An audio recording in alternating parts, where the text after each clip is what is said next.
First இந்த கொஷினில் என்ன கொடுத்துருக்காங்க அப்படின்னு சொல்லிட்டு நான் படிச்சிடுறேன். If the price of your book is first decreased by 25% and then increased by 20%, then net change in the price will B.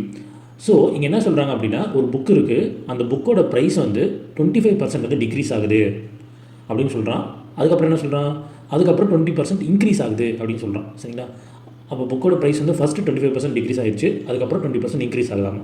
அப்போது அந்த ப்ரைஸில் எத்தனை பர்சன்ட் வந்து பார்த்திங்கன்னா சேஞ்சஸ் ஆகிருக்கும், அந்த நெட் சேஞ்ச் வந்து கண்டுபிடிச்சி சொல்லுங்கள் அப்படின்னு சொல்கிறாங்க. ரைட். ஸோ ஆல்ரெடி நம்ம போன வீடியோஸில் பார்த்துருந்தீங்கன்னா உங்களுக்கு தெரிஞ்சிருக்கும். அங்கே வந்து பார்த்திங்கன்னா ஒரு 6 ரூல் கொடுத்துட்டு அந்த 6 ரூலில் என்னென்ன டைப்ஸ் ஆஃப் கொஷின்ஸ் கேட்பாங்க, அதுக்கான ஃபார்முலாஸ் என்ன அப்படின்னு பார்த்துருப்போம்.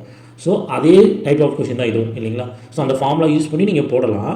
இல்லை எனக்கு ஃபார்முலாவே தெரியல, ஃபார்முலாவே மறந்துட்டேன் அப்படின்னா இந்த சம் எப்படி நம்ம போடுறது அப்படின்னு நம்ம பார்க்கலாம்.